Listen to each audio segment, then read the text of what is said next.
Obrigada pela sua disponibilidade em participar do projeto Mem News sobre história oral, que visa resgatar as memórias das práticas de consumo e recepção noticiosa a partir dos testemunhos dos cidadãos portugueses.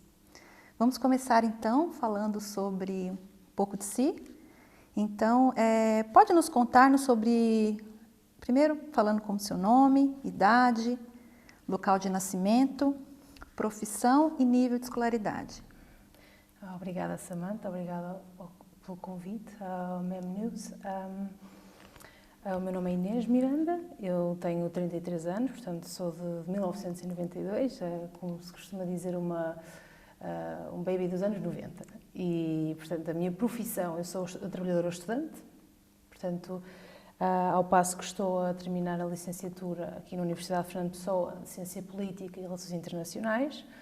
Sou também gestora de 2 alojamentos locais, portanto, sou natural de Vila Nova de Gaia, mas ando muito entre Arouca, Torreira e Vila Nova de Gaia, portanto, Aveiro, Distrito de Aveiro e Distrito do Porto. Pode nos contar um pouco sobre o seu contexto familiar, o contexto que cresceu, a profissão dos seus pais, com quem vivia, com que idade saiu da casa paterna, em que contexto? Então, a minha família, eu venho de uma família conservadora, semi-conservadora, católica, como é comum em Portugal. O meu pai tem um trabalho comum a muitos portugueses, eu tenho uma loja de decoração de interiores. Já a minha mãe, que é uma influência na minha maneira de estar no que diz respeito à informação e à comunicação. Minha mãe trabalha em televisão, é assistente de informação na RTP1, já há muitos anos, e eu sempre senti que fui uma privilegiada por poder, desde pequenina, conviver com sets jornalísticos e regis e informação, e escrita e leitura. Portanto, sempre foi muito interessante para mim, algo que me influencia até aos dias de hoje. Pronto, no que diz respeito à saída de casa dos pais, eu ainda não dei esse passo. Eu procurei investir na minha educação recentemente, portanto, após alguns anos de trabalhar na verdade, em várias áreas, incluindo também televisão.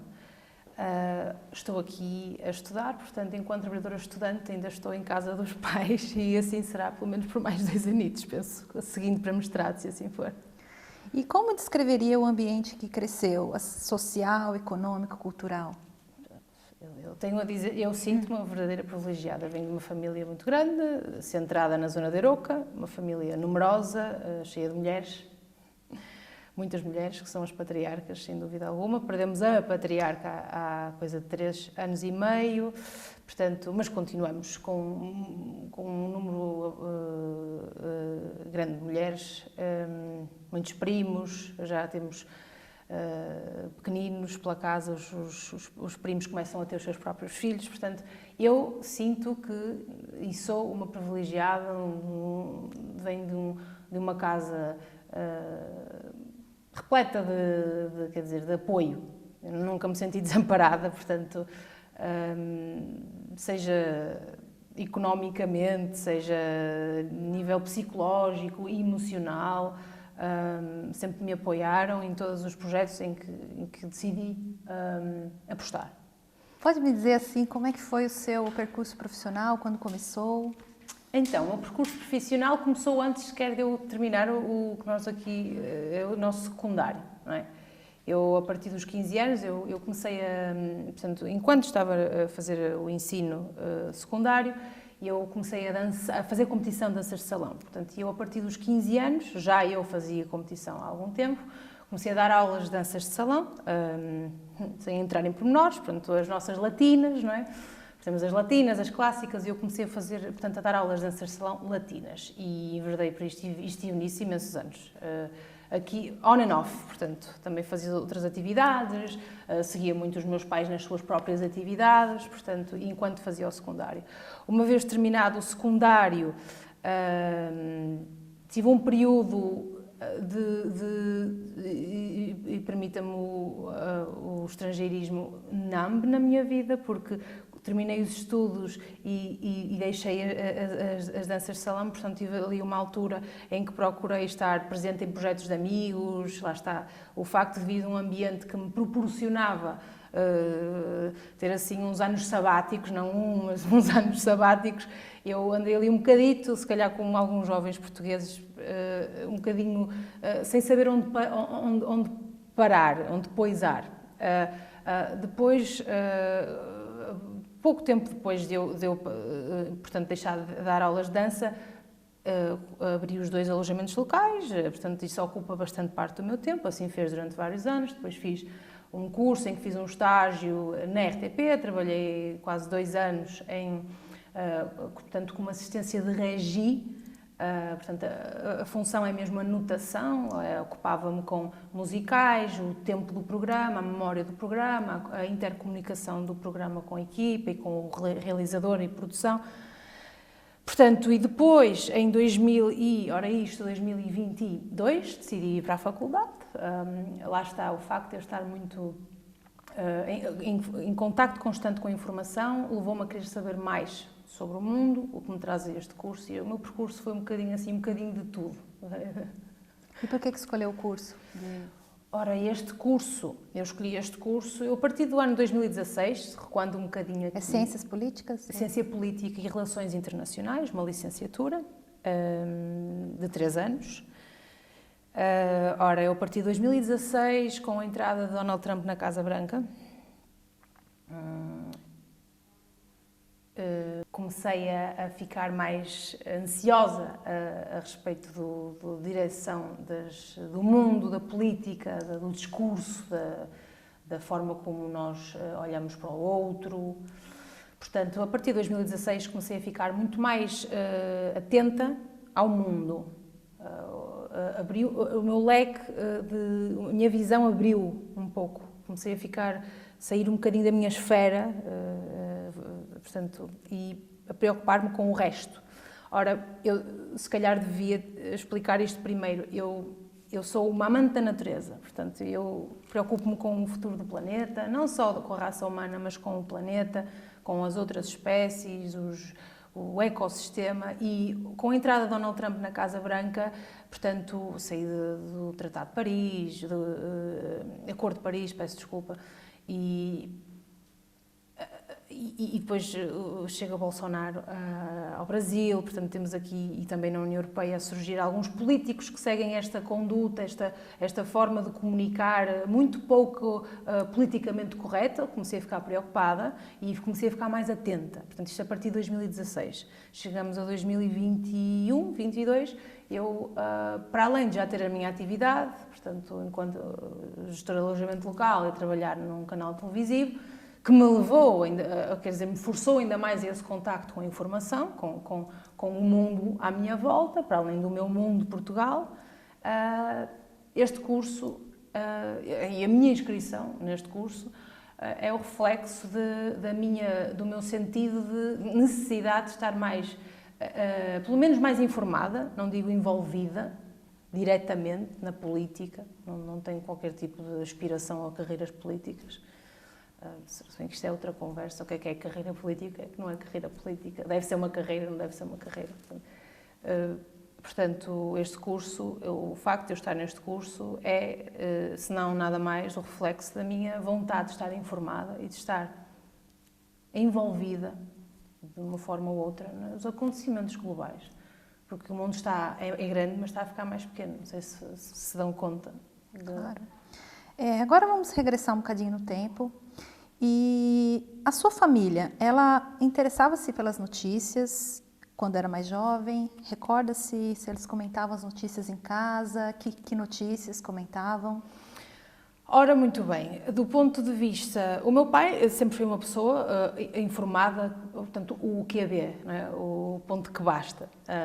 Uma pessoa informada não vive numa gruta, nem o quer fazer. Portanto, é informado que basta. A minha mãe, por sua vez, trabalha num canal de informação, não é? Portanto, qualquer dúvida que tivesse desde pequena, mãe, o que é que aconteceu hoje? O que é que vai acontecer amanhã? O Presidente da República, o que é que vai fazer? A minha mãe, à partida, estava a par destes acontecimentos. Portanto, a minha casa sempre foi uma casa em que a informação estava sempre em cima da mesa. À hora de jantar, a tomar um café, se tomássemos o pequeno almoço juntos também era assim, mas sem assoberbar as pessoas com informação, não é? A certa altura é como quem tem, por exemplo, um pai que é psicólogo, sente-se sempre super analisado. Com a minha mãe, o que eu tinha às vezes era um excesso também de informação. Às vezes eu não queria tanta informação, mas, bom, acho que informação... Hoje entendo que informação nunca é demais. E quais eram os meios assim que sua família utilizava? Lembra-se se usava mais a televisão? A televisão, o jornal impresso, a rádio, portanto, os meios tradicionais de informação. O rádio. Então sempre teve acesso aos meios impressos, sempre, revistas, sempre até hoje. E faziam então, mas era mais forte era a televisão. Então, e rádio? Lembra-se de ouvir rádio? Sim, internet quando começou assim? A internet, eu lembro-me exatamente a primeira vez que eu tive acesso à internet em casa. Portanto, havia um computador.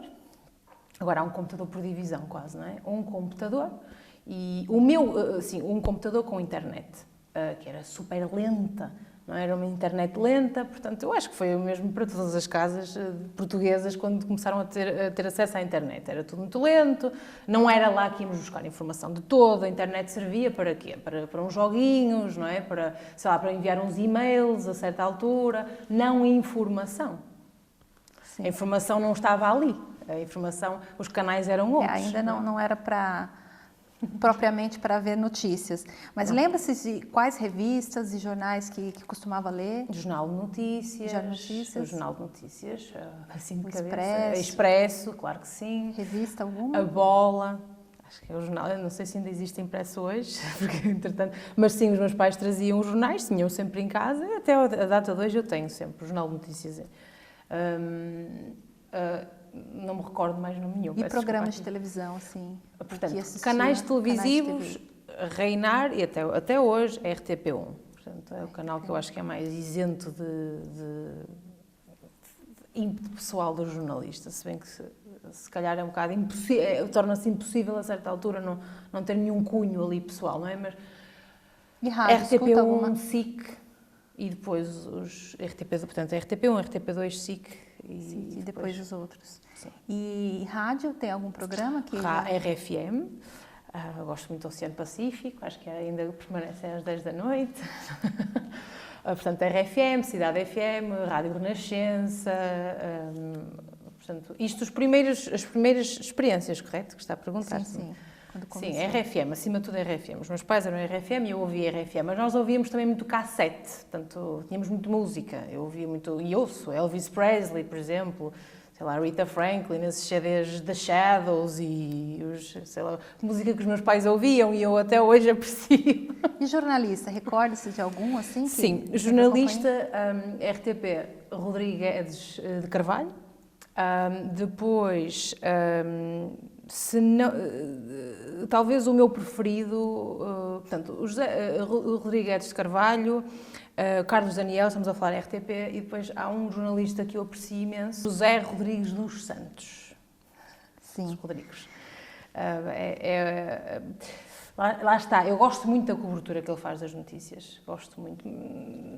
Às vezes tendo assim, será que eu gosto da cobertura que ele faz porque parece-me a mim que às vezes ele tem opiniões semelhantes às minhas, tem que isto é contra, não é? Um tanto a atividade. Depois também a Clara de Sousa.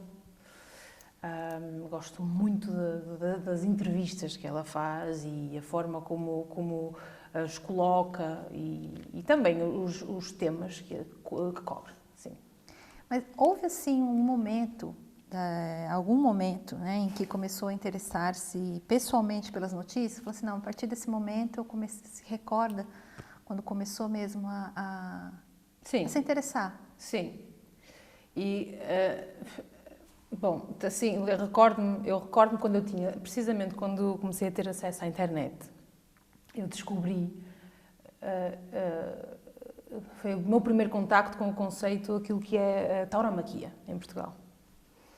E eu sinto que nesse momento houve ali uma perda de inocência que eu na minha pessoa, pronto. E Como eu disse no início, eu sou uma pessoa que dá muito valor ao planeta, eu sou uma amante da natureza, dos direitos humanos, dos direitos dos animais, portanto, e quando eu tinha 12 anos eu recordo-me de ver a primeira, sei lá, eu acho que aquilo era uma cobertura de um acontecimento numa taurada em Portugal. Como sabe, a tauromaquia é uma cultura, é um lobby em Portugal, e eu lembro-me da primeira vez que eu li e vi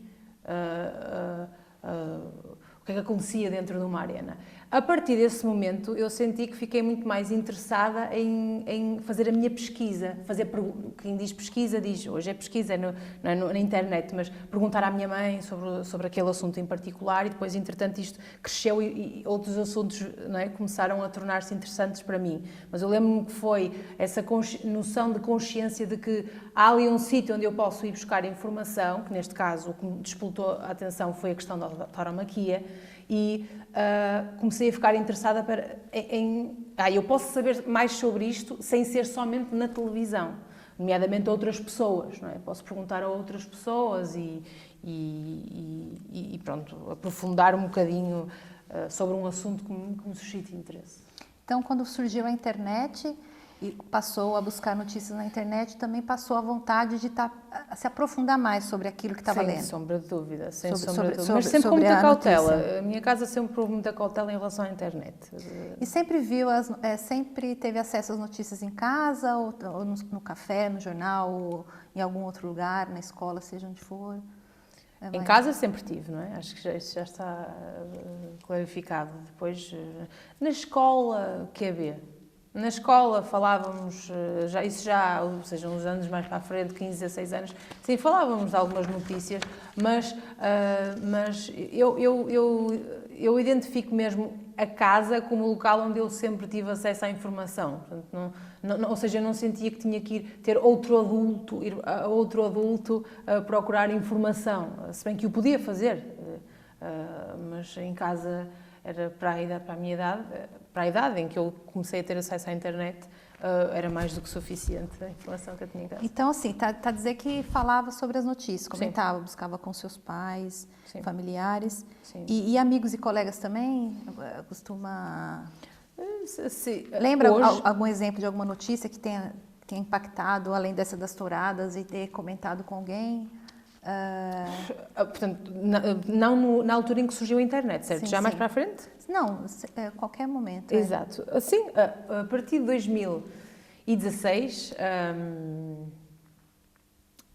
2016, com a chegada de Donald Trump à Casa Branca, costuma-se dizer que, e é bem verdade, há um mundo antes do 11 de setembro e há um mundo depois do 11 de setembro.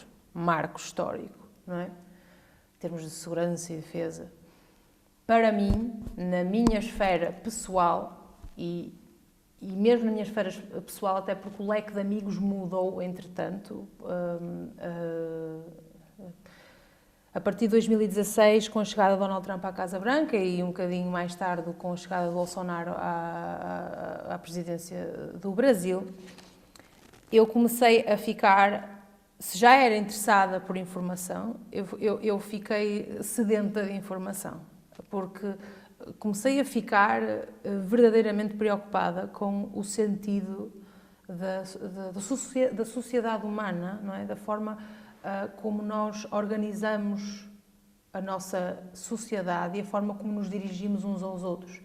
Portanto, Donald Trump representou para mim e representa uma ruptura com aquilo que é o discurso político normal. Eu diria até com a própria comunicação. A nossa comunicação evoluiu, não é? Do ser humano, é isso que nos faz ser humanos, a nossa capacidade de comunicar, de transmitir memória, de transmitir conhecimento. Portanto, a partir de 2016, eu comecei intensifiquei, sem sombra de dúvida, a minha pesquisa, estar apta a conseguir conversar sobre um assunto, perceber um bocadinho mais de estatística, um bocadinho mais de dados, aprimorar até o conhecimento de algumas línguas, para não precisar de falar só necessariamente em inglês, por exemplo, para conseguir chegar a outras pessoas, se necessário. E sim, as conversas, a verdade é esta, as conversas à mesa, seja com a família, com amigos, tornou-se um bocadinho mais intensa, porque a polarização é real, portanto, e as conversas à mesa deixaram de ser só sobre, se calhar, assuntos mais rotineiros e tornaram-se um bocado mais sérios. As conversas, ou seja, o leque de amigos, o leque mudou um bocadinho. Se calhar convivo menos com algumas pessoas que convivia antigamente, porque não consigo comunicar de uma forma não exaltada. Aquilo que... E é isto mesmo que me traz este curso. Porque é que a política, à parte da política ser, portanto, a arte de governar e a arte idealmente de bem governar aquilo que é público, a política influencia as pessoas diretamente, a vida das pessoas diretamente, porque ela dá-nos um exemplo, ela cria um precedente. Quando nós vemos alguém num cargo muito alto a ter certos comportamentos, isto basicamente está a dar autorização à base eleitoral, certo? Para fazer o mesmo.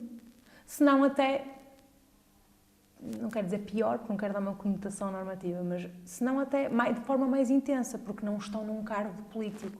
Portanto, esta falta de sentido de, não, eu estou numa posição de responsabilidade e aquilo que eu faço tem efeitos, para além de ter efeitos na política que governa um país, não é? Nas políticas públicas, tem um efeito direto e imediato na forma como nós nos comunicamos, na forma como quem me ouve comunica com os outros. Portanto, isto trouxe-me... A partir de 2016, eu comecei a procurar mais informação, em mais fontes, tentar aprender a fazer comparação. Hoje em dia existem excelentes aplicações para encontrar informação não enviesada. O viés, podíamos falar aqui um bocadinho, por exemplo, o viés do algoritmo. Eu tento contrariar esse viés, não é? Não há de ser fácil de o fazer, certamente, exige muito tempo, exige atenção, exige querer, exige vontade. Que é algo, particularmente o tempo, é algo que as pessoas não têm. Portanto, cabe a quem tem tempo para o fazer e a quem se dedica ao fazer, fazê-lo, porque é necessário fazê-lo, porque há um viés. Há um viés. E há aplicações que o fazem. Ground News, por exemplo, é um exemplo. Temos lá a informação, e a informação toda, certo? E ainda nos informa.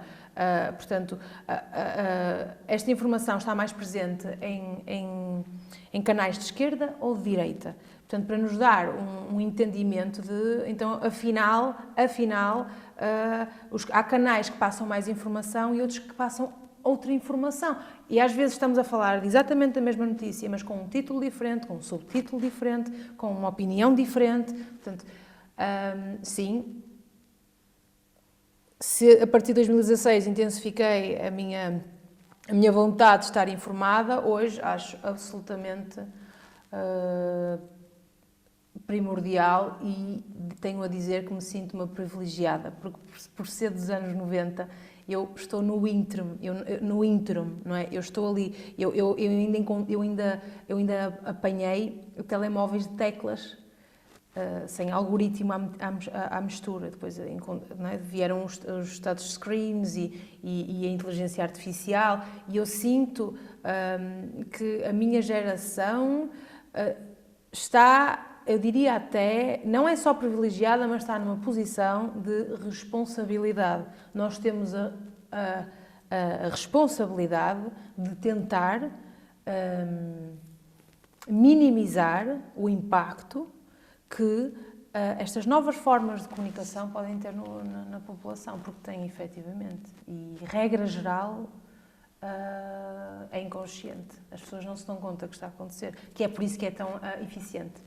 O facto de estar a acontecer no subconsciente. A pessoa não sente que está a ser manipulada, ela sente que é autónoma e que o seu livre-arbítrio não está a ser violado, quando está. Então, já na fase adulta, mesmo com a internet, ainda lia jornais, revistas impressas também? Portanto, continuou? Já na fase... já na fase adulta sempre continuou. Eu gosto muito do papel. Gosta do papel? Qual Mas também gosto de reciclar. Gosto muito de papel. Sim, qual jornal, revista? Jornal de notícias. Costuma ler? Revista tem alguma específica? Revistas não. Revistas de informação não. Revistas de home building e... Rádio ainda? Escuta rádio? Rádio, claro, sim. Para se informar também? Sim. RFM acima de tudo, Rádio Renascença, a Comercial também. Sim, por exemplo, na rádio eu gostava, eu permaneço, continuo a gostar, mas era o Mixórdias Temáticas. De manhã acho que era Cidade FM, Mixórdias Temáticas, com o Ricardo Araújo Pereira e com a turma, com a equipa toda da Cidade FM. Muito interessante, porque era comédia, mas era informativo também. Eu acho muito bom essa mistura. Por exemplo, eu acho que o Ricardo Araújo Pereira faz um excelente serviço público. E onde costuma ouvir a rádio? Carro. No carro. Em casa, quando está a fazer alguma coisa? Em casa não. Eu em casa, por exemplo, quando estou a fazer as leads da casa, eu normalmente uso YouTube.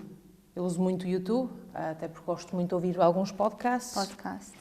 E ouço, portanto, os podcasts enquanto estou a tratar das minhas atividades domésticas.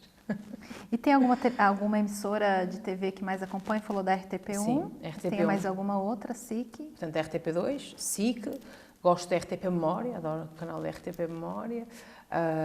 Depois gosto de alguns serviços de streaming, claro, Netflix, e se bem que não tenho muito tempo mas Netflix, HBO Max, Disney Plus, mas televisão, assim, informativa. Apesar de que há serviços de streaming que têm excelentes documentários. Por exemplo, gosto muito também do canal História, o canal Discovery Channel, National Geographic Channel, por exemplo. São canais informativos, mas não de notícia oficial. Não é notícia oficial. Não são notícias ocorrentes, são documentários, sei lá, peças de natureza, sei lá. Gosto muito de ver esses programas. E acha que o seu consumo de notícias mudou ao longo dos anos? Sim, teve... Acho que mudou. Eu sinto que eu, se calhar, quando tinha os meus 16, 17, 18 anos, ligava mais, por exemplo, a informação que me aparecia à época no Wi-Fi ou no Facebook. Se calhar lia mais aquilo que me aparecia. Tomava mais a minha atenção, aquilo que eu via nessas redes sociais. Já nem estou a falar desde agora, Instagram, TikTok e afins, que eu não tenho sequer.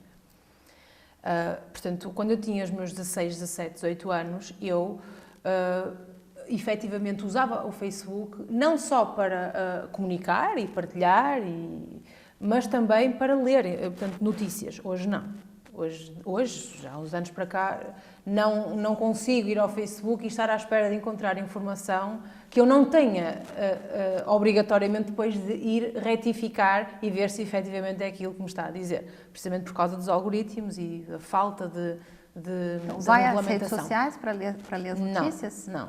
Agora, o que acontece é, quando eu vou à rede social e vejo uma notícia, se me chamar a atenção, eu vou a plataformas fidedignas, vou a uma RTP online, por exemplo, ou ao Ground News, como falei ainda agora da aplicação, ou até vejo o simples facto de colocar no Google uma notícia e ver a quantidade de sítios em que é publicitada ou em que é comunicada, eu consigo ver se há viés ou não. Vou a um sítio e leio, Então, usa aplicativos também? Uso aplicativos também, sim. Por exemplo, tenho o The Guardian, por exemplo, do Washington Post, Observador também ouço Observador, portanto tenho esses aplicativos, mas também eu faço muito pesquisa pelo computador, não só telemóvel, eu não gosto muito de ler no telemóvel. Você acha que a internet então foi responsável pela essa mudança no seu consumo de notícias? Eu não acho que a notícia seja responsável, eu acho que a responsável é o nosso uso da internet. Eu vejo a internet como uma coisa que é neutra, quase como o dinheiro. Ele não tem uma carga negativa ou positiva. O problema é humano. É a nossa constante procura por comodismo, facilitismo, rapidez, fast food, por exemplo, é um bom exemplo, fast fashion, por exemplo. Nós queremos mais e mais depressa. E a internet abriu-nos porta para isso, para a rapidez de tudo, para a rapidez do comércio, das relações, certo? Das viagens, da comunicação, baixou os custos. Portanto, o que nós temos é um cenário a internet abriu portas. Agora, para onde nós vamos com ela, não é? Para onde nós viajamos com a internet, é de inteira responsabilidade do ser humano, não é da internet. E já alguma vez já assinou algum plano, alguma coisa, subscreveu alguma coisa? Sim, do The Guardian, por exemplo, sim, The Guardian, Ground News também, tenho subscrição. Subscrição. Sim. E também, assim, esse consumo foi mudando com a internet, mas também essa maneira de mais rápida, não é? De poder checar as informações. E eu queria que você descrevesse, assim, o seu dia a dia, a forma como você acompanha as notícias. Ok. A forma como eu acompanho as notícias. Eu, normalmente, televisão só ligo à noite. Acordo de manhã, por exemplo, venho para a faculdade, telemóvel, YouTube e um canal de podcast. Neste caso é o Midas Touch Network. É um canal de 3 irmãos, portanto eu venho pelo caminho a ouvir as notícias. Chego à universidade, tenho aulas, se as notícias... Eu tenho uma coisa a dizer, a Midas Touch cobre maioritariamente notícias dos Estados Unidos da América. Portanto, neste momento estou muito focada aí, mas também uso muito Euronews. Euronews no telemóvel, também é possível, vai só ao YouTube e clica-se e ouve-se a notícia do dia anterior. Portanto, é um bocadinho por aí que eu ouço notícias, já não é tanto rádio, certo? Porque a rádio é espontâneo e é muito rápido e são muito céleres a dar a notícia, não tem uma profundidade que eu quero, portanto, ouço a notícia, se eu ouvir a notícia na rádio, vou logo ao YouTube ou ao Spotify ou à Apple Music, acho que a app é a Apple Music, e ouço o podcast que quero. Mediante o assunto, também gosto de ouvir às vezes canais com algum viés. Acho que é importante nós tentarmos perceber o que é que se passa nos canais televisivos que nós identificamos como canais com um pendor político. Por exemplo, Fox News. Não é que eu goste do discurso deles, dos jornalistas, que se eu estou informada o suficiente, o Fox News nem sequer é um canal, está registrada como um canal de informação, é um canal de entretenimento. No entanto, os pivôs que eles têm intitulam-se de jornalistas. Não sei se auto-intitulam ou se são as pessoas que os intitulam, não percebi muito bem, mas eu gosto durante o dia, ouço notícias essencialmente no YouTube, nos canais que me interessam. À noite, tendo a ligar a televisão para perceber o que é que se está a passar. No entanto, depende dos acontecimentos. Por exemplo, desde as últimas negociações em que o Donald Trump recebeu o presidente Volodymyr Zelensky na Casa Branca, foi o dia todo, até intervalos de aulas, eu estava atenta às notícias e mal cheguei a casa, liguei logo para a RTP1 ou uma SIC Notícias, por exemplo, enquanto estava a estudar para ter aquilo em background para perceber quando é que rebentava a próxima bomba. Portanto, depende um bocadinho do ambiente. Por exemplo, agora parece que está tudo um bocadinho mais calminho, não é que esteja calmo, mas acho que as coisas acalmaram um bocadinho, pelo menos até ver, e não tenho aquela pressa de chegar a casa e ligar a televisão. Portanto, contento-me com o podcast. Mas se eu sentir que, de facto, é algo que está a acontecer, um acontecimento que está, por exemplo, quando rebentou a guerra, televisão. Se for preciso 24 horas a televisão em casa. A RTP1, SIC Notícias, por aí. E recebe boletins informativos no seu e-mail, newsletter? Sim, claro, dos canais em que subscreve. Sim. Que subscreve, sim. Claro. Tem, assim, recorda-se de notícias que lhe tenham deixado, assim, uma forte impressão, que tenha marcado mesmo? Coisas do passado, atualmente também? Ora, sim, notícias que me tenham marcado. Recentemente, a notícia que me marcou, a queda do governo português. Marcou-me imenso. Acho uma irresponsabilidade brutal que os maiores partidos, não sejam capazes de perceber o cenário em que estamos todos metidos, na União Europeia, e não pôr de lado estas... Eu sei que são assuntos sérios, mas se nós pusermos as coisas em perspectiva, nada do que aconteceu ou deixou de acontecer com o Primeiro-Ministro é efetivamente relevante para o atual cenário global. Portanto, eu não estava à espera que aquilo acontecesse, estava à espera de outra atitude por parte do Primeiro-Ministro, de ser mais humilde e de chegar à frente das pessoas e explicar-se, que era o que ele tinha que fazer, no meu entender. No entanto, não o fez e os outros partidos fizeram o que acharam por bem. De facto, não estava à espera e estou preocupada, com a maioria das pessoas, certamente por diferentes razões. Outras notícias que me tenham voltado... Mais para o passado, assim, tem alguma que impactou? Assim, uma notícia como 11 de setembro, a chegada do Papa? 11 de setembro, assim, eu tinha 9 anos, claro que sim. 11 de setembro vi na televisão, lembro-me de ver as imagens, se bem que eu tinha 9 anos, não tinha noção do que estava a acontecer. Uma notícia que me marcou, quando falamos do 11 de setembro, eu lembro-me também deste, que foi o assalto ao Capitólio nos Estados Unidos, dia 6 de janeiro de 2021. Que mais tem uma imagem assustadora, faz-me pensar, vamos ver se este movimento não chega aqui. Não é? E lembra-se de ter acompanhado esses acontecimentos pelos meios noticiosos? Televisão acima de tudo. Neste caso, lá está. Quando é um assunto que está, há imagens no momento em que temos jornalistas, repórteres que estão a fazer cobertura, eu quero ouvir ali, e é a RTP, essencialmente. Portanto, sim, o ataque ao Capitólio, sei lá, a invasão da Rússia à Ucrânia, são aqueles momentos em que não dá para desligar da televisão, não dá para desligar daquele assunto. Se tem que mudar de divisão, ligo a televisão naquela divisão para continuar a ouvir a notícia. Portanto, é preciso... sim, eu sinto que tenho que estar online, que eu gosto muito de estar offline, mas é quando posso, quando sinto que posso. Mas aí tem que estar online. Agora vamos falar um pouco do impacto, né, dos meios de comunicação e das notícias no passado e no presente. Então, assim, ao longo da sua vida, qual o meio de comunicação noticioso que mais a marcou? Assim, em termos de jornais, revistas, televisão, qual que mais te marcou mesmo? A internet e por quê? No passado? Sim, no passado e no presente. Bem, no passado, o que mais marcava era a televisão. Certamente, era onde eu ia buscar a maior parte da minha informação. Então, no programa específico? Não, peço desculpa. Deixa eu ver se eu me lembro, depois cortam isto. Não se preocupe. Não, porque eu vi alguns programas que não são os nomes. Como estava a dizer sobre, por exemplo, o 11 de setembro, era muito pequenina, mas Sim. Teve alguns outros fatos que realmente é necessário a gente estar pela televisão por conta das imagens, né? De estar acompanhando ali Sim. os boletins.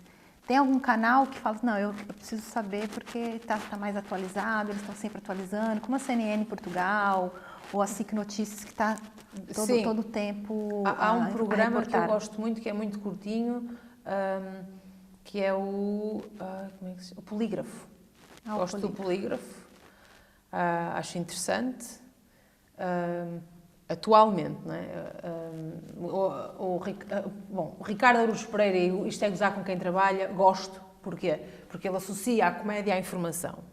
Não acho que é um canal que ora bem, a informação que por lá passa, efetivamente, há ali não é distorção da informação que lá se passa, mas o que acontece é que há ali uma tentativa de fazer alguma comédia e eu gosto, efetivamente, disto. E acho que precisamos mais disto, sinceramente, porque as pessoas estão cansadas quando digo as pessoas, digo o cidadão comum está cansado, trabalha, vamos supor, das 9 às 5, a última coisa que quer fazer é chegar a casa, ligar a televisão e ouvir notícias e ouvir políticos a falar gibberish ou um jargão que eles não entendem, porque é feito até para ser complicado, para parecer, portanto, aquilo que eu acho é muito importante tentar pegar um bocadinho de informação, não adulterando a informação, mas fazendo-a apelativa. Muito importante, é isto que o populismo faz, mas distorce a informação, que é diferente. Será que as notícias que consumiu influenciaram a sua compreensão dos acontecimentos? Pode repetir, por favor. As notícias que consumiu influenciou na sua compreensão dos acontecimentos? Acha que... Como não? Como não? A informação que nós bebemos, quer dizer, forma as nossas opiniões. É precisamente... essa pergunta é uma pergunta que aponta para o porquê da comunicação, da informação ser tão importante. As pessoas formam a opinião de acordo com a informação que recebem, seja pela televisão, seja pela família, pelos amigos, pela rádio, pela música, pelo cinema, que também passam informação. Então, pode-se dizer que as notícias são importantes? Muito importantes. Para mim, são importantes. É importante acompanhar o que se passa pelos meios de comunicação? Acredita nisso? Sim. Na sua opinião, o que a sociedade se beneficia disso, de estar acompanhando as notícias? Onde? Porque a sociedade não está toda no mesmo sítio. Isto é parte do problema. Nós estamos... Não, a sociedade no geral, na sua opinião, você acha que a sociedade no geral elas se beneficiam das notícias? Você acha que isso é importante? A pergunta é... Se diz que as notícias são importantes, mas é para a sociedade. Você acha que é benefício para a sociedade? Eu digo uma coisa, essa pergunta parece-me uma pergunta assim, se eu disser sim, tenho que dar uma justificação, mas se eu disser não, eu também tenho justificação para o porquê de não ser benéfico para a sociedade. Há um excesso de informação, e a rapidez que a internet traz do acesso à informação não é benéfica. Isso não é benéfico. Certinho não é benéfico. Ou seja, a informação é benéfica, ponto. Isso é um precedente que nós temos, um ponto de partida que nós temos que partir. A informação é benéfica. O conhecimento é poder, é capacidade decisória. Nós sem conhecimento não conseguimos fazer nada, certo? Não conseguimos fazer nada. Então está a dizer que o excesso da informação, que eu não estou a falar de excesso de conhecimento. A notícia pulverizada de todos os lados. O facto de haver essa pulverização de informação, a rapidez a que ela viaja e a dificuldade que existe hoje de garantir que aquela informação é informação e não desinformação, no ambiente de hoje, essa velocidade não é benéfica, mas não é benéfica para ninguém. Para ninguém. Pode ser uma pessoa com uma capacidade de discernimento maior ou menor, mas não é benéfica. Portanto, a informação é benéfica. O problema é que, e o porquê da sua pergunta me levar a ter uma resposta para o sim e uma resposta para o não, é porque nós estamos num cenário diferente. Hoje a informação não é a informação de há 20, nem 15, nem 10 anos atrás. Portanto, imaginemos como é que vai ser a informação daqui a 5, ou 2, 3, 5, 10 anos. Portanto, a informação de hoje, ela anda a uma velocidade muito mais rápida do que aquela que nós conseguimos acompanhar. Portanto, nesse cenário, não é benéfico. Porque é avassalador. Torna-se avassaladora a informação. E é o burnout. Lá está. Se os equipamentos entram em burnout... se o hardware entra em burnout, o software também consegue entrar em burnout, não é? A nossa mente tem um limite. E todos os meios tecnológicos avançaram, menos se calhar a nossa capacidade de discernimento e de conseguir acompanhar esses meios tecnológicos. Talvez por aí é que surge então aqui a AI, para nos facilitar e cortar caminho, que eu não acho benéfico de todo. Acho que a AI, a inteligência artificial, ou IA, desculpe, a inteligência artificial, é uma ferramenta que pode ser absolutamente transformadora nas nossas vidas. Cuidado com o termo transformador, porque pode ter uma conotação positiva ou negativa. E se for para o negativo, bom, não vale a pena. Eu sou dos anos 90, eu vi o Exterminador Implacável, não sei se viu, Samantha, mas eu não gostava de ver um cenário em que o humano tem que depender de uma máquina do robô. Porque não vale a pena. É assim, se jogarmos xadrez com uma máquina, ela vai ganhar à partida. Acho que já há testes até que já foram feitos. Agora, ela não consegue explicar porque é que está a jogar xadrez, mas ganha. E a parte isto da tecnologia e do ser humano e se entrarmos aqui numa luta de quem é que detém a autonomia, e quem é que detém sim, é uma questão da autonomia. A questão da inteligência artificial é que ela tem um problema, que é o problema de se explicar como é que ela chega ao raciocínio. Ela explica, mas explica de uma forma muito superficial. Por exemplo, se quisermos substituir, aqui estou a alongar, estou a desviar um pouco a conversa, mas mexer com o mercado de trabalho, há certos trabalhos, por exemplo, um juiz. Se nós tivermos um robô juiz, vamos ter um problema. Porque ele vai tomar uma decisão, mas não consegue explicar o porquê da sua decisão. E isso, enquanto juiz, é central para o juiz explicar o porquê da decisão. Isso é a fonte de legitimidade da decisão de um juiz. Bom... Disse-me que não lê notícias pelas redes sociais, mas já leu alguma notícia partilhada por amigos, assim, e por meios noticiosos? Constantemente. Portanto, sim. Eu quando digo que não leio, não quero dizer que não... Eu leio-a, mas não a tomo como garantida. Portanto, se eu leio uma notícia, assim, amigos partilham constantemente. Por exemplo, eu disse há pouco, não tenho Instagram, nem TikTok, nem estas plataformas. Não tenho, efetivamente, mas tenho amigos que têm. E usam, e muitos deles usam, e têm benefício nesse uso, atenção, até portanto, para atividade profissional, impulsionar a carreira, ótimo. Amigos partilham comigo, e eu leio a informação, e vejo até os reels, os stories, os shorts que são feitos, mas depois tenho que ir retificar e ver se efetivamente aquilo se verifica ou não. Depois é aquela luta de, olha, Catarina, vai ver aqui, estás a ver? Afinal não era. E ela, oh caramba, a gente já não pode acreditar em nada. Bom, já ouviu falar em desinformação. Então, acredita que as redes sociais são um veículo para a disseminação de fake news e outros conteúdos informativos? São um veículo perfeito para isso. Porque são histórias muito curtas. E aqui há uma coisa... voltando aqui um bocado e falando um bocado do meu curso de Ciência Política, o déficit de atenção que nós estamos a desenvolver, que está em pico, e a nossa falta de paciência e de vontade, às vezes, de aprofundar o conhecimento, porque, de facto, termos a certeza que estamos a ler e a dizer aquilo que é. Portanto, e este interesse por aquilo que é real e o que é que não é. Porque também há aqui uma linha que se cruza, quando se cruza a linha do já não querer saber se é real ou não, perigoso para todos nós, porque vivemos em democracias. E o meu voto vale tanto quanto um voto de uma pessoa que não quer saber se é real ou não. Portanto, há aqui esta questão. Mas, quando nós falamos de redes sociais, e do déficit de atenção.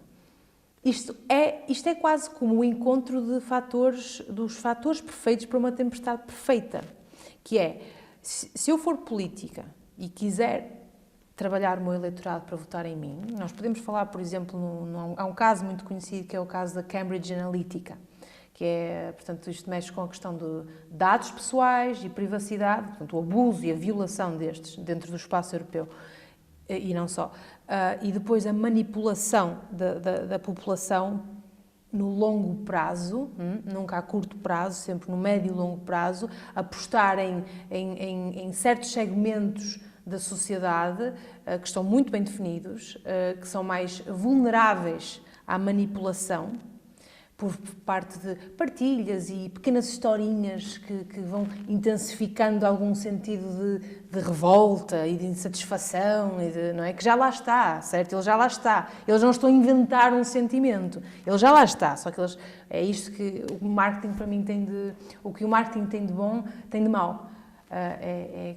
O conhecimento da mente humana permite-nos a manipulação da mesma, é tal e qual. Portanto, o que acontece aqui com as redes sociais é que o facto e agora, recentemente até, o Mark Zuckerberg, o CEO do Facebook, se não estou em erro, é CEO, ele reduziu o mecanismo de verificação de autenticidade de uma notícia. Ele fez isto. Portanto, o Facebook está hoje menos protegido do que estava há um ano atrás. E isto por causa do Twitter, o antigo Twitter, plataforma X, fazê-lo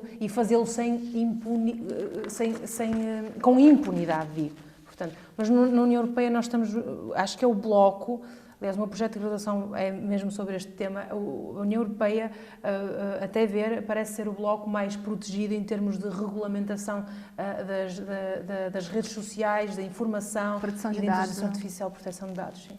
O que nos beneficia. No entanto, a questão é esta, nós vivemos num mundo completamente interligado. Portanto, o que acontece ali vai ter impacto aqui. Portanto, nós conseguimos proteger os cidadãos até certo ponto.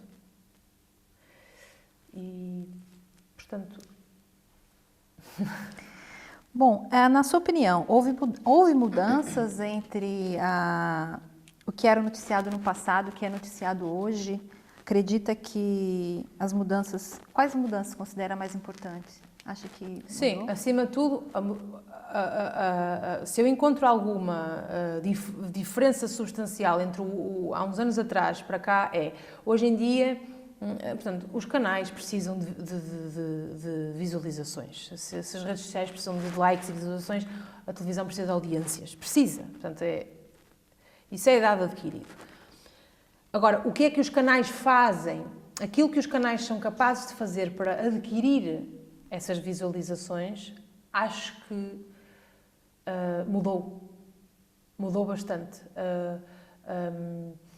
A razão pela qual eu continuo a ser muito fiel à RTP1 é porque eu continuo a ver que a RTP1 mantém um discurso jornalístico. Não vejo um viés ali.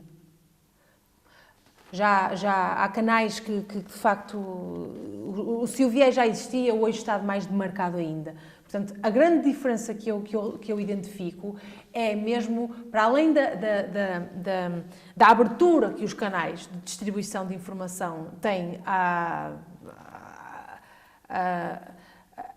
quer dizer, a transmitir tudo um pouco já, não há ali o filtro não é tão sério, parece-me, ou seja, não protegem tanto o consumidor daquilo que se está a passar na televisão, e há aqui uma questão séria que se tem que falar, que é a questão da responsabilização pela informação que se passa, que eu acho que às vezes há canais que não são responsabilizados o suficiente. Estou, por exemplo, a falar da CMTV, que o faz constantemente,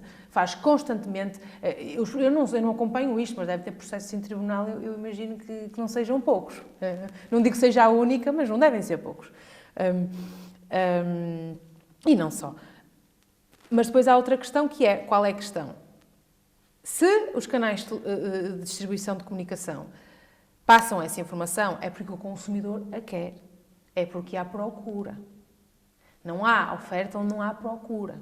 A sociedade mudou. E depois, claro, que eu acho que essa é a queda brutal acompanhada dos meios de comunicação o fazerem. A população o querer, são os políticos acompanharem e estarem tão receptivos a adaptar o discurso consoante as modas o ditam, em vez de manterem um bocadinho mais de espinha e de serem fiéis àquilo em que acreditam e não adaptar o discurso àquilo que parece momentaneamente que as pessoas querem. Certo? E com relação à sua experiência com os mais jovens, assim, como vê os jovens hoje a interagir com as notícias e pronto, percebe que eles estão aqui muito ligados à internet, essa questão dos influencers, como vê isso? Eu vejo com preocupação. O que é um influencer? Influencia o quê? Influencia o quê? E para quê? Acho que é preciso regulamentação. Isto do influencer, para mim, é... Eu tenho influências na minha vida que não são influencers. Influenciam. Tenho muitas influências na minha vida. Pessoas que me influenciam desde pequenininha, que me motivam e que são um exemplo para mim. Isto do influencer digital, isto traz questões éticas brutais para a conversa. Porque o que é um influencer digital? O que é que ele faz? E porquê é que o faz? O que é que está por trás do influencer digital? Nós podemos falar isto. A política está a sofrer ataques sérios por parte lá está, isto é marketing político, puro e duro. É compra de canais. Vejam, um influencer digital não é mais que um canal. Não é? É um canal. Ele em si mesmo é um canal. E é pago em proporção da dimensão do seu canal, certo? Portanto, se eu tiver 1 milhão de seguidores, ou qualquer político vai querer que eu fale sobre a mensagem daquele político. Agora, isto traz questões do lado de quem contrata esses serviços, mas também, e acima de tudo para mim, a questão ética está no influencer. Porque o influencer, se não tiver lá está, estou-me a repetir, ética, moral, se não for uma pessoa de valores de sérios, temos ali um problema. Temos ali um problema, aliás, vimos isto há pouco tempo em Portugal, um influencer, um rapaz que tem não sei quantos milhares de seguidores na internet, que eu nem sei em canais, desculpem aqui a ignorância, atropelou uma senhora e disse-o na internet que o fez. Portanto, e é um influencer. Ele é um influencer, ou era um influencer. Aliás, o José Rodrigues dos Santos fez há pouco tempo até um comentário sobre este caso, que é o que é que nós estamos a fazer ao autorizar pessoas comuns que não obedecem a nenhum código deontológico, não obedecem a nenhumas diretrizes, quaisquer diretrizes, a irem para a internet e autoconstruírem aqui um meio de comunicação que muitas vezes ultrapassa as visualizações de alguns influencers digitais, chegam a ultrapassar as audiências diárias de canais muito conhecidos. Portanto, nós estamos a falar aqui de uma transferência, não total, mas há uma transferência brutal de visualizações para meios que não são regulados, não são controlados. Portanto, para mim, um influencer digital não consigo levar a sério. Se bem que, por exemplo, há produtos que eu uso que eu reconheci por alguma influência de algum influencer, mas não é porque aquela pessoa está a sugerir aquele produto que eu vou consumir, de todo. Eu consumo porque gosto do produto, experimento, pergunto, não é? E vejo se gosto. Não é porque aquela pessoa o faz que eu vou atrás. E isto é é vermos um bocadinho aquele comportamento de rebanho bom, se aquela pessoa o faz, eu também devo gostar de certeza, até porque está na moda. Portanto, o influencer digital eu não consigo levar a sério. E confia no jornalismo, nos jornalistas portugueses, nas notícias que são transmitidas? Bom, eu confio, acima de tudo, na minha capacidade de discernimento. Eu tenho a capacidade de ouvir uma notícia e, se eu quiser, eu posso ir checar várias fontes e confirmar se aquilo é real ou não. Mas sim, há jornalistas, até que eu já tive o prazer de conhecer pessoalmente, que eu gosto muito. Como eu conheço a pessoa, não são muitos, mas conheço a pessoa, eu conheço, portanto, a conduta daquela pessoa. Eu sei que é uma pessoa séria. Portanto, sim, há jornalistas em que eu confio. Por exemplo, Fernando Daniel, acho que é uma pessoa que consegue, para além de conduzir entrevistas brutais, consegue entrevistar qualquer pessoa. É sério no trabalho que faz. Tem brio. Eu ia dizer aqui uma expressão portuguesa. Por exemplo, há uma pessoa que não é jornalista, mas que eu gosto imenso de ver entrevistar, até porque é uma pessoa com uma cultura daqui até à Lua e ainda volta. Hermano José. Representa-nos muito bem, fala uma panóplia de línguas, é uma pessoa culta, gosta de arte, gosta de comédia, lá está, acho que o Hermano José atua aqui também com um bocadinho como consegue trazer assuntos sérios para dentro da casa das pessoas que às vezes elas não querem, porque estão cansadas e saturadas e bem. E essa relação de confiança, ela aumentou ou diminuiu ao longo do tempo? Por quê? Aumentou. Eu diria que aumentou. Os meus canais não mudaram muito. Veja, eu não sigo a tendência, lá está. Eu, se acompanhasse mais as notícias por redes sociais, eu estava confusa. Desculpa a expressão, nós temos em Portugal, nós usamos muito, apareceu um tolo no meio da ponte. Não é? A informação de todo lado. Eu não estou nesse cenário. Mais uma vez, sou uma privilegiada. Eu não estou nesse cenário. Eu estou num cenário de lucidez de informação até. Eu procuro, lá está, porque não só sou muito fiel a canais que já são antigos, que são fidedignos, que são canais sérios, eu sei que são sérios. Não é porque eu acho, eles demonstram-se sérios. Década após década, demonstram-se canais sérios. Mantêm a mesma linha. Portanto, para além disso, eu informo-me para lá procuro fazer um trabalho não é de campo, mas comparativo. Portanto, eu confio nos meios de comunicação, mas não é em todo, aliás, não confio na grande maioria dos meios de comunicação, mas aqueles que eu uso já conquistaram a minha confiança há muito tempo, não é de agora.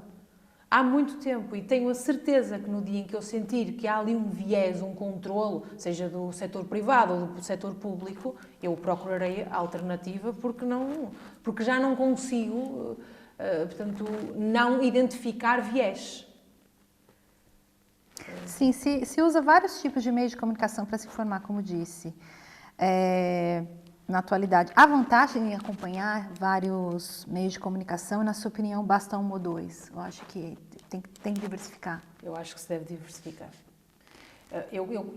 Ou seja, no mínimo dos mínimos, para sabermos o que é que o outro anda a dizer. O outro, salvo seja, ou seja, o que é que se diz naquele canal. O que é que se diz naquele canal. Se nós não fizermos isto, nós passamos a viver em caixas de ressonância. Não é? Ainda para mais agora, na televisão não se sente isso, mas nas redes sociais, com os algoritmos. A informação, eu garanto-lhe que se eu for ao meu Google Feed e escrever, este é um excelente exemplo, a Terra é, e a sugestão que me aparece abaixo vai-me aparecer a Terra é redonda, a Terra sei lá, é bonita, sei lá, sério, mas vai-me aparecer uma informação ou sugestões de informação. Se eu for uma seguidora ávida de, por exemplo, Donald Trump ou Jair Bolsonaro ou Vítor Orbán, o que eu vou ver, se eu colocar, é muito provável que a Terra é plana. Ou seja, nós sabemos que a Terra é redonda, mas a verdade é que este efeito de caixa de ressonância gera um efeito de eco em que, se nós não procurarmos diversificar, pelo menos para sabermos o que é que se anda a dizer ali, nós estamos alheios à informação e a nossa rede de informação pessoal, por conta do algoritmo, começa a afunilar e a afunilar e a afunilar. E o nosso mundo começa a ficar mais pequenino. E isso é uma tendência muito complicada de reverter, porque não há nada pior do que convencer alguém de uma coisa que ela se convenceu. Que se autoconvenceu, atenção, porque o que o algoritmo tem é que de bom, tipo, podemos dizer que é de bom, de eficiente, vamos dizer assim, é que ele está no backstage, ele não se mostra, é tudo na escolha da pessoa. No médio e longo prazo, a pessoa vai afunilando, e isto é facilmente visível nos nossos feeds. Portanto, o meu feed é diferente do feed da Samantha, o meu feed vai ser diferente do feed do António. Não é que os factos sejam diferentes, porque os factos são uns. A questão é o algoritmo. E, portanto, diversificar é absolutamente essencial para a pessoa se manter sã, eu até diria, sã, ou a um nível de sanidade que lhe permita ao menos estar aqui. Porque nós às vezes parece que estamos a afogar a informação, não é? Portanto, e se diversificarmos, temos muito mais probabilidade de não vou usar outra expressão portuguesa, de não ficarmos como um tolo no meio da ponte. Pronto. Se viveu em diferentes contextos geográficos, sociais, como disse que veio de outros lugares também, sentiu que o acesso das notícias era diferente em cada lugar ou de que forma? Ou seja, o acesso que lhes é admitido ou o acesso que as pessoas fazem? O que as pessoas fazem, o contexto mudou? Sim, não mudou muito. Olha, no interior eu reparo, por exemplo, os cafés do interior, Arouca, sei lá, assim, eu vejo muito CMTV. Muito CMTV. Eu própria, quando quero rir um bocadinho, eu ligo a CMTV. Porque os problemas são locais. É tudo muito pequenininho, é a senhora que fez aquilo, o senhor que fez aquilo outro, ponto que não sei o quê. Não é Putin disse isto e tratado para trás e armamento para a frente, alterações climáticas. Portanto, eu noto que as pessoas do interior, elas são muito mais, lá está, vivem muito mais para si. Então, elas procuram muito mais, é normal que o façam, canais de distribuição de comunicação que tratam de assuntos parecidos, não querem saber o que é que a China e Taiwan o que é que se anda a passar ali, até porque, sei lá, muitos deles se calhar nem têm noção dessa relação de fricção que ali existe e que está agora acesa. Eu acho que se nós fizéssemos um estudo de campo, nós íamos efetivamente reparar, íamos denotar e conseguir chegar à conclusão que nas zonas interiores as pessoas preocupam-se mais com coisas da terra e gostam de notícias da terra. Pronto, e se calhar são mais felizes. Sim, cada um no seu contexto. Às vezes, e não que eu esteja a chamar as pessoas de todo ignorantes, porque não são, mas às vezes a ignorância é a felicidade. Sim, então considera que é diferente o contexto regional, por exemplo, como disse, do consumo de notícias. E a rádio também, ouvem, por exemplo, as rádios, vou-me repetir, em Aroca é Rádio Aroca. As pessoas vai-se a uma mercearia, um café, um restaurante, se estiver a tocar a rádio, se a rádio estiver ligada, é Rádio Aroca. Ouve-se música popular e conversas sobre situações e ocorrências locais. Lá está, local. Eu acho que as pessoas procuram virar-se para dentro, até porque sabem que o mundo lá fora entenda-se em Lisboa, Porto, para eles, para pessoas de interior, isso já é lá fora. Essa noção do lá fora não é necessariamente Estados Unidos, ou União Europeia sequer. E como vê a evolução do jornalismo em Portugal, desde a sua juventude até hoje? Como você vê? Bom, eu consigo identificar uma mudança e é positiva porque vejo qualidade. Vejo muito mais pivôs, jornalistas, mulheres. E gosto muito. A Clara de Sousa, Fátima Campos Ferreira, Sandra Felgueiras. Gosto muito da produção destas jornalistas. Acho que isso é positivo. Eu lembro-me sei lá, quando tinha os meus 9 anos, não via muitas mulheres na televisão. E quando se via, era uma pessoa já assim... pronto, chamava a atenção. O facto de uma mulher estar a apresentar um jornal chamava a atenção. Hoje em dia é comum. Acho que isso é um aspecto positivo. Acho que é positivo. Acho que no jornalismo há também uma procura por cobrir assuntos mais diversificados, não só a política. Eu, pelo menos, aquilo que me recordo quando era mais nova, eu ouvia muito política na televisão e futebol. Não é? Acho que se fala um bocadinho menos de futebol. Acho que uma coisa positiva é o futebol foi para um setor, um momento no jornal próprio. Não se fala de futebol, pelo menos no Jornal de Notícias não se fala tanto. Há assim até, não é? Há programas próprios para isso e momentos para isso. Se bem como a guerra, por exemplo. Acho que essa segmentação dos temas é interessante, porque não satura.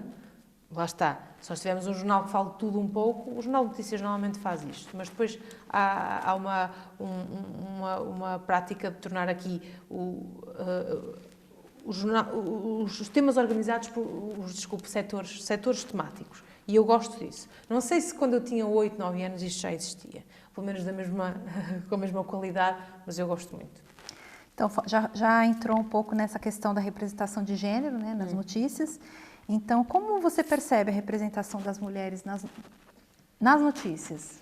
Sim. Como é que eu percebo? Ora, eu sou muito neutra. Eu acredito muito em eficiência, trabalho e mérito. Não sou uma pessoa que se preocupa muito, por exemplo, com aquela questão das políticas de tem que ter 50% de força de trabalho mulher. Bom, é assim, se forem eficientes, ótimo, homem e mulher. Sendo os dois eficientes, para mim está ótimo. Portanto, não acho que o género não deve ser sequer um assunto que determine uma decisão de contratação para uma pessoa. Sinceramente, esta é a minha opinião e eu não tenho muito a aprofundar no tema, a não ser que repare que, claro, as mulheres com, portanto, o acesso à educação e a capacidade de, portanto, tomarem decisões próprias e, por exemplo, não formarem família ou formarem família mais tarde, investem mais na profissão, portanto, estão mais aptas a, portanto, cumprir com uma profissão. Portanto, esta profissionalização da mulher é algo que eu vejo como extremamente positivo, porque a mulher tem um papel central na sociedade. Portanto, central, com isto, não estou a dizer que o homem não o tem, cada um tem o seu papel, certo? Vejo isto desta maneira e gosto de ver a mulher investida no trabalho, gosto, acima de tudo, de saber que as mulheres tomam decisões daquilo que querem fazer com a vida delas, se querem trabalhar, se querem formar família, se não querem formar família. Gosto disso. E isso reflete-se, como é óbvio, na qualidade das jornalistas em Portugal, como é óbvio. E temos vários exemplos, como eu já falei, e é bom vê-lo. E elas fazem-no porque podem. E essa capacidade de decisão, eu gosto, é óbvio, de ver as mulheres. Eu vejo muito o homem e a mulher, é tudo no mesmo prato para mim. Então, mas sente que as notícias abordam temas relevantes para mulheres jovens, por exemplo? As notícias abordam assuntos importantes. O que é um assunto importante para mulheres jovens? Seria, sim, notícias relevantes para mulheres jovens sobre coisas profissionais, sobre atualidade, direcionado, assim. Você acha que está direcionado para as mulheres também? Eu acho que está direcionado para toda a gente. Eu não sinto que há um viés de informação de é mais para o homem ou para a mulher. Até, eu agora lembro-me, por exemplo, de desporto. As notícias de desporto. Há tanta mulher no desporto hoje em dia, portanto, não sinto que... Porque antigamente falava-se de desporto, futebol, só futebol masculino, não é? Era tudo masculino. Então nunca se sentiu subrepresentada nas notícias, alguma coisa assim, em alguma cobertura noticiosa, por exemplo? Já se sentiu?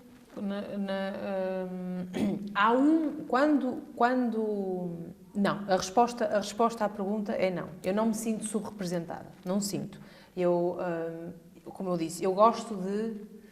Antes de me identificar com qualquer outra coisa, eu identifico-me com qualidade, ou seja, gosto de ver qualidade, profissionalismo, é isto que eu gosto de ver.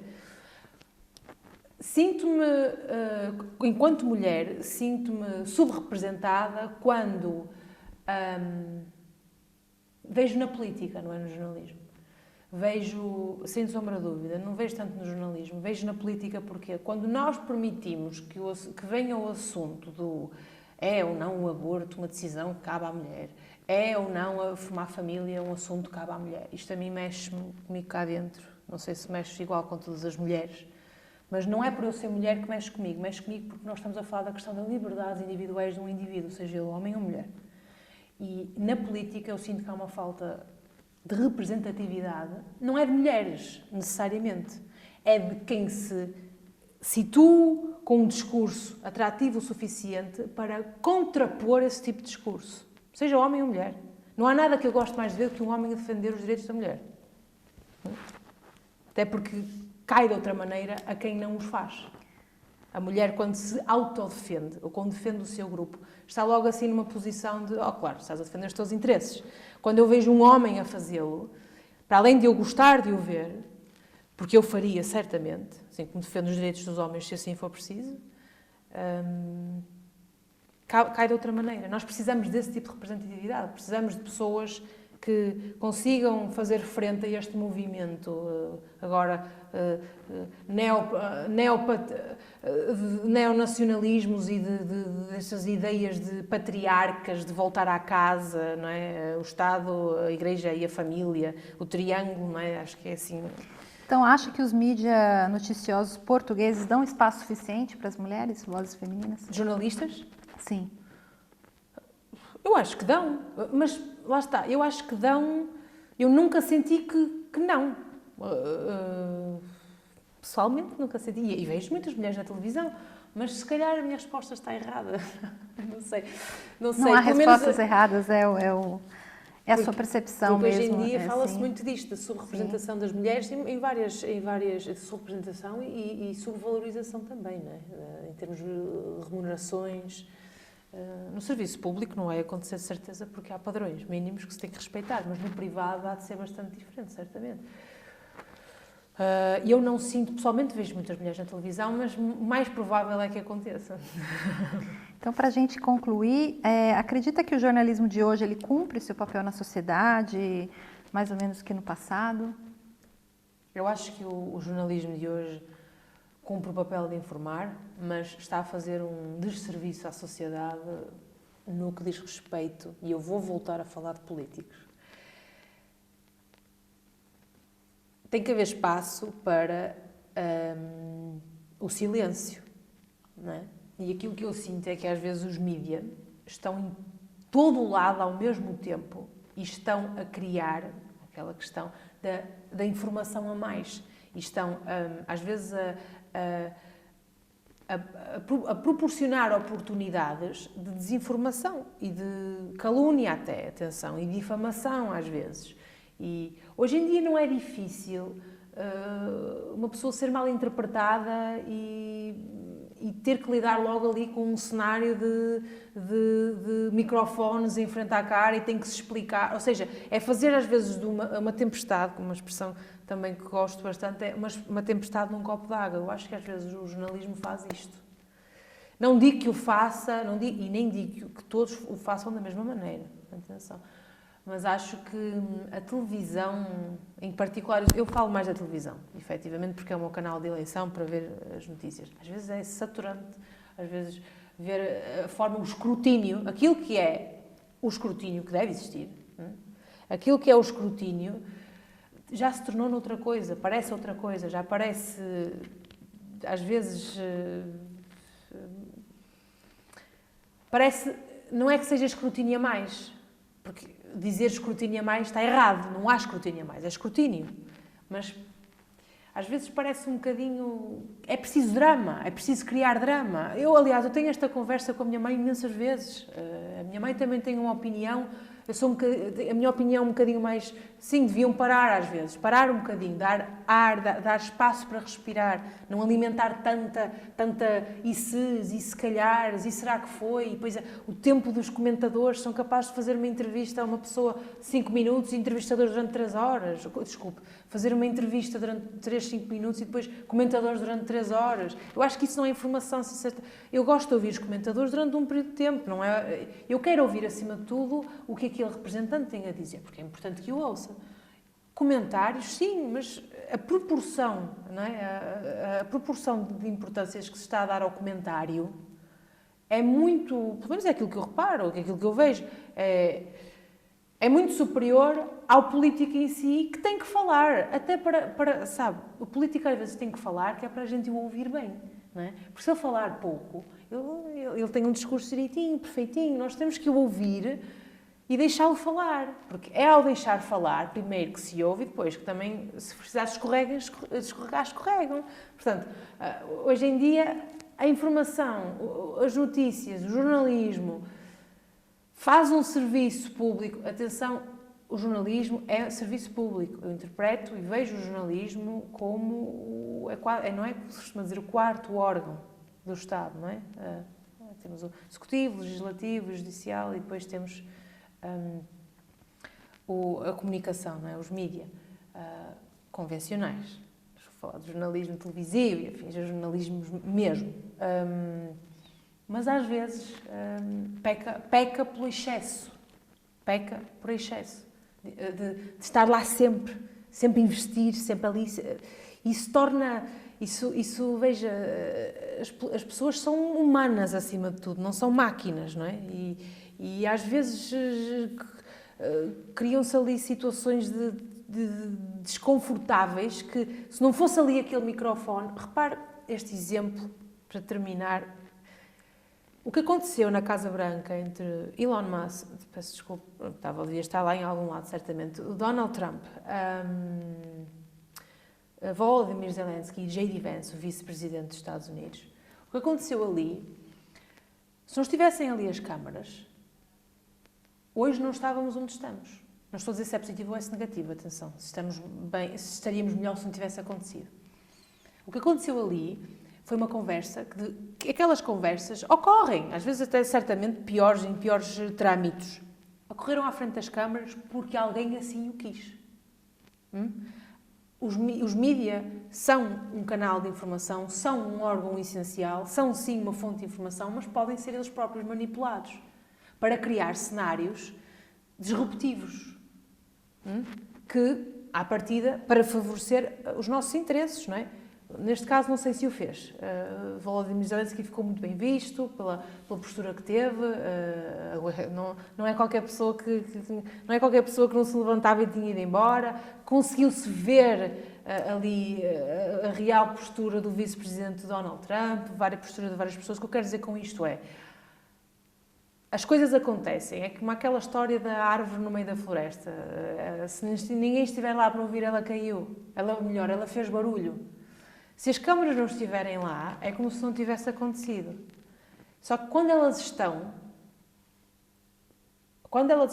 por vezes a informação pode passar desvirtuada. Não sei se me fiz entender. Ou então, não estando desvirtuada, o que pode acontecer ali é a criação de uma situação que podia ser tratada diplomaticamente, portas fechadas, por isso é que eu falei, o silêncio é importante também, não é? Nós precisamos ter privacidade para tratar de alguns assuntos. E às vezes o que me parece é que o jornalismo, às vezes, passa a linha e quebra a linha da privacidade. Eu acho que isso é um erro. E é um erro para o próprio consumidor, repare. Eu não estou a dizer que nós devemos controlar os mídias de forma nenhuma. A liberdade de expressão e a liberdade de informação é central. Agora, há momento para tudo. Há momento e hora para tudo. E há momentos em que as câmaras, no meu entender, não deviam lá estar. E, para finalizar, gostaria de acrescentar algo mais sobre a forma como vê o jornalismo e o consumo de notícias em Portugal? Sim. Assim, num formato geral, eu acho que Portugal está bem servido de jornalistas. Eu acho excelentes jornalistas em Portugal e também temos jornalistas e repórteres, representantes de outros países. Temos uma boa rede, agora com a CNN International, não é? Que tem aqui a CNN em Portugal. Estamos bem servidos, sim. No entanto, se o jornalismo quer permanecer, isto é o meu entender, se o jornalismo quer permanecer a principal fonte de informação que as pessoas recorrem para se informarem, precisa de se diversificar. É preciso criar canais, mais canais de distribuição do próprio jornalismo. Nós temos que abandonar esta ideia de... E muita gente o faz, muitos jornalistas têm os seus próprios... Se bem dependendo da liberdade que têm contratual ou não para o fazer, mas... é preciso diversificar para chegar a outros públicos. Há uma parte grande do eleitorado, e eu levo isto sempre à política, pronto, porque, olha, o que é que eu vou fazer? É do meu curso. Mas nós, para chegarmos às pessoas, nós temos que ir de encontro com as pessoas. E as pessoas não estão todas na televisão, nem estão todas no jornal, nem estão todas na rádio. Eu atrevo-me a dizer que Portugal tem uma população envelhecida, mas a juventude, eu vejo pelos meus colegas de universidade, por exemplo, a grande maior parte deles vê notícias tudo por TikTok e Instagram. Onde é que está o jornalismo lá? Espero que haja, não estou a dizer que não há, volto a dizer, eu não tenho esses canais, não consumo, portanto não sei. O que faço mal, devia investir para conseguir ter acesso a perceber o ambiente, não é? Lá está, para não criar echo chambers, câmaras de ressonância. Mas o jornalismo precisa de se diversificar. Precisa de se colocar em mais meios, portanto, mais canais de distribuição. Muitos mais canais de distribuição. Eu nunca... no YouTube, o YouTube é um canal de procura de informação. E eu admiro o povo brasileiro, com a quantidade de informação, diversificação de temas, falam de tudo um pouco, e bem, no YouTube. E não são sequer jornalistas, atenção, são pessoas particulares que falam sobre tudo quanto é temas, relações internacionais, geopolítica, União Europeia, ciência, matemática, comunicação, projetos de investigação.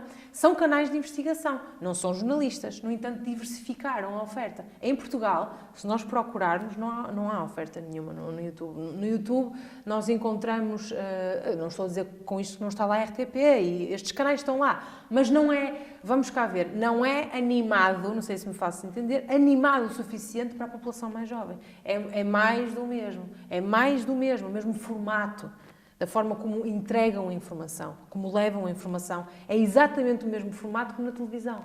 E entretanto, diversificaram, criaram os podcasts, assim, há páginas online, sim, mas eu sinto que em Portugal é necessário diversificar e muito o jornalismo. O jornalismo tem que conseguir chegar a mais canais. E para isso tem que se tornar mais dinâmico.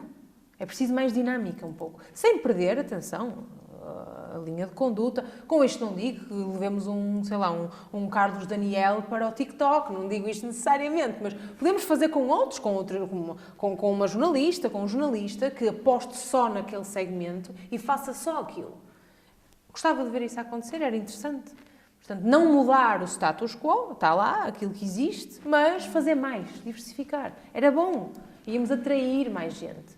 íamos atrair e colocar-nos lá. Porque o que acontece é que há certos canais em que a informação, os canais de informação, não estão. Não ocupam o espaço. E não há espaços. Se há coisa que a política ensina é que não há espaços vazios. Pronto. Inês, muito obrigada pelo seu contributo no nosso projeto e vamos agora tratar a sua entrevista, colocá-las no ar. Muito obrigada. Por favor, faça isso. Obrigada pelo convite. Muito obrigada. Muito obrigada.